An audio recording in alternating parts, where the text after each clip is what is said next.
Bonjour Gemini and welcome back to my channel. Claude here. Today I'm going to be doing your messages from your ancestors tarot reading for October. So I hope you are doing well. Now the cards I'm using are listed in the description box below if you are interested. And as always, I'll ask that you please remember those are general readings. They will not resonate with everybody. So take what applies and just discard the rest. And if the message doesn't resonate at all with you, it's okay. It's just not your message. And you may want to check your Moon, Venus or Rising Sign readings instead. So what do we have for my Gemini querents, please? What do they need to hear from their ancestors for their highest good for the month of October?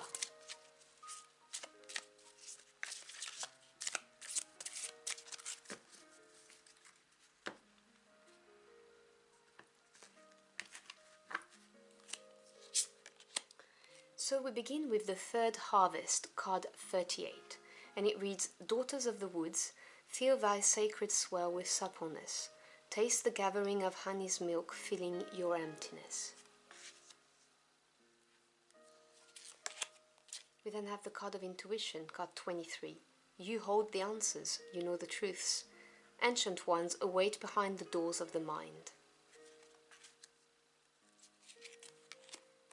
And then you have Candle Magic, card number 9.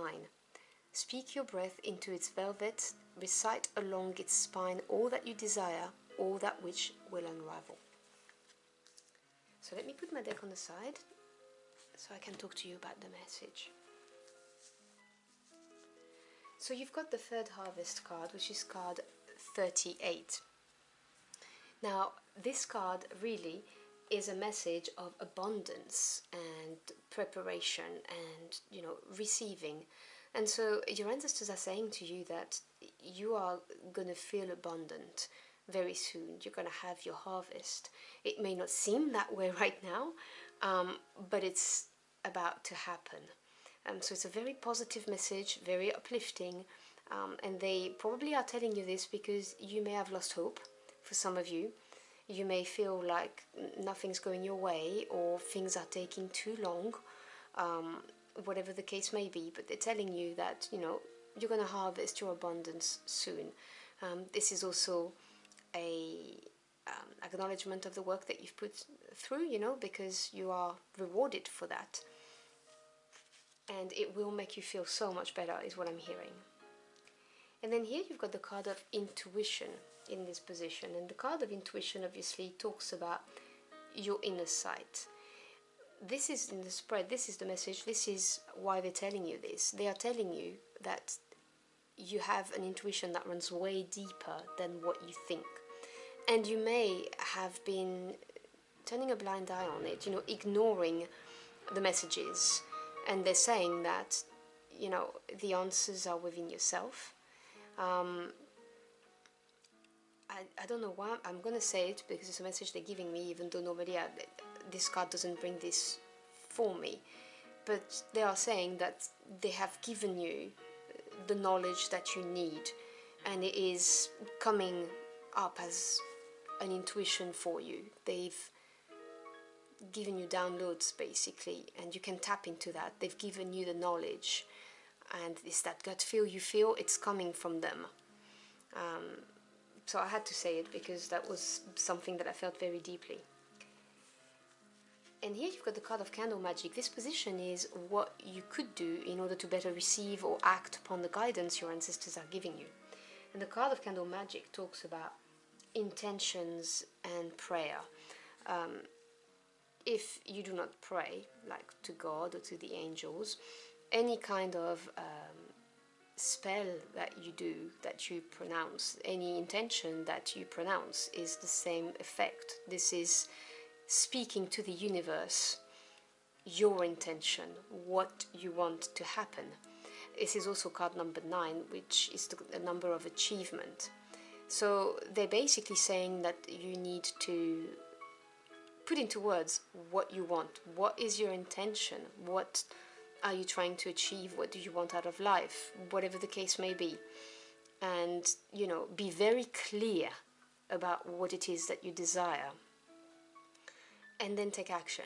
because, you know, it is one thing to try to manifest and to pray, but you also need to help yourself, is the other thing that they're saying. So then take action for it once you know what it is exactly you want.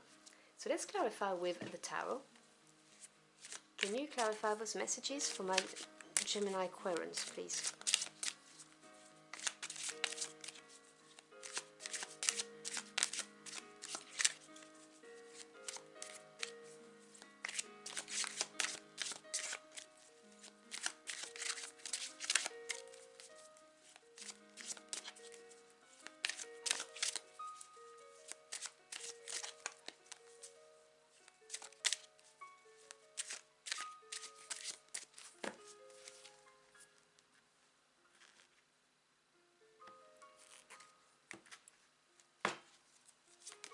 So we have the Seven of Swords,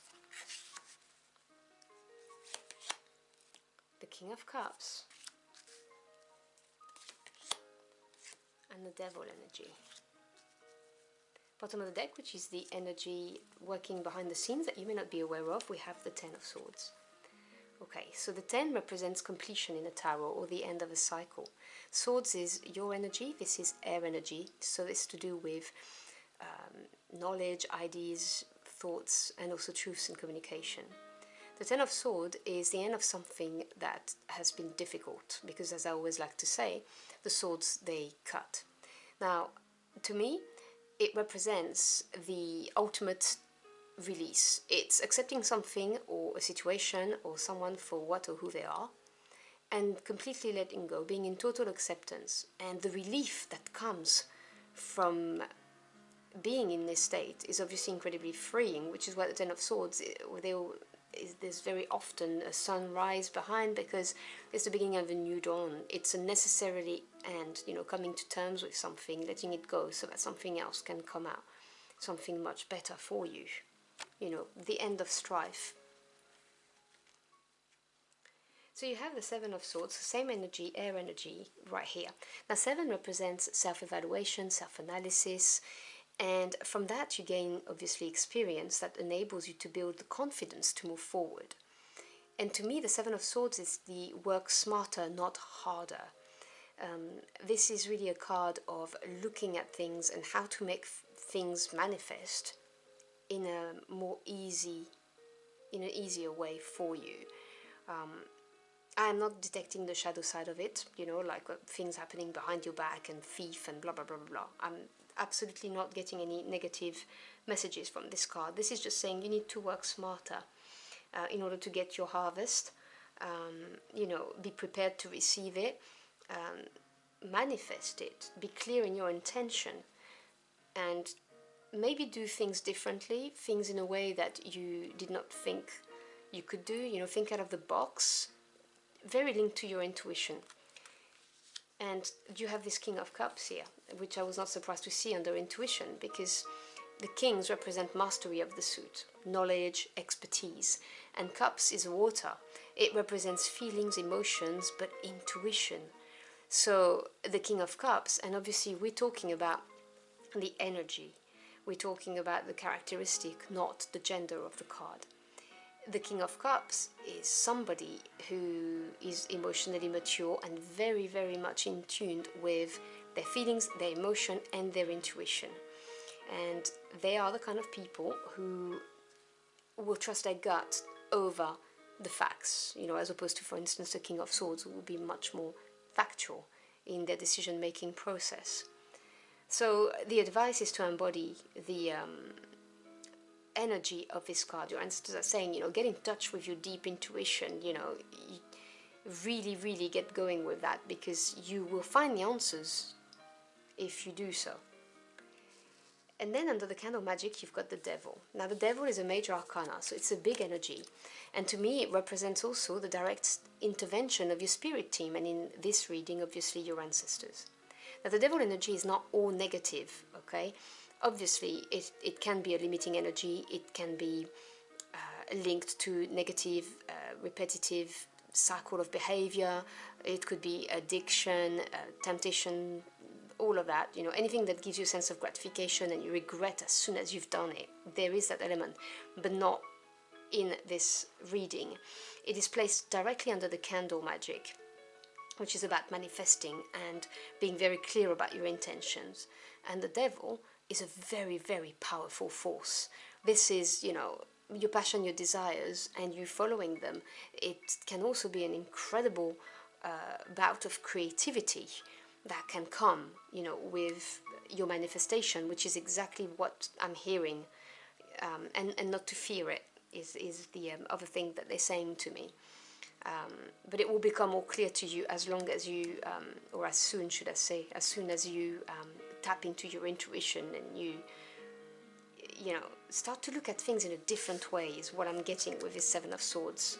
Just use your intuition, because you're going to get an idea that's going to be thinking out of the box, and it's going to be very, very powerful.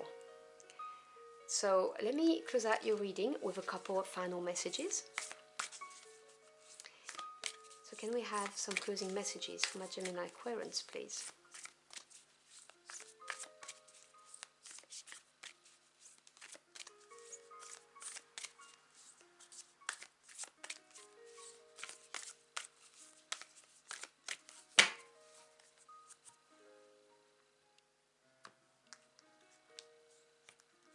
And you know, I'm sorry, I have to say this, the devil is an incredibly empowering energy that can be harnessed, just like anger can be harnessed and turned into something positive.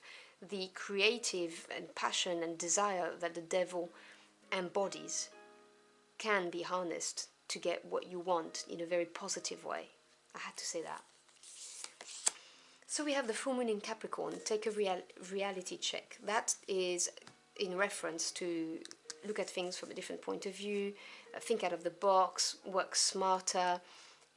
There is a need for you to stop what you're doing right now and look at things and then amend, change the way you're doing this, because this is all about preparing to receive your abundance.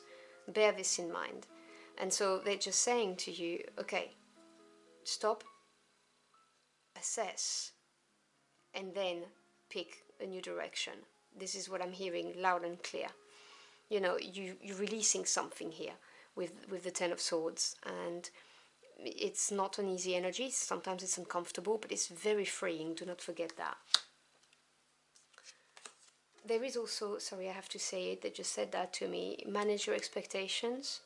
It's going to mean something for someone here, but manage your expectations.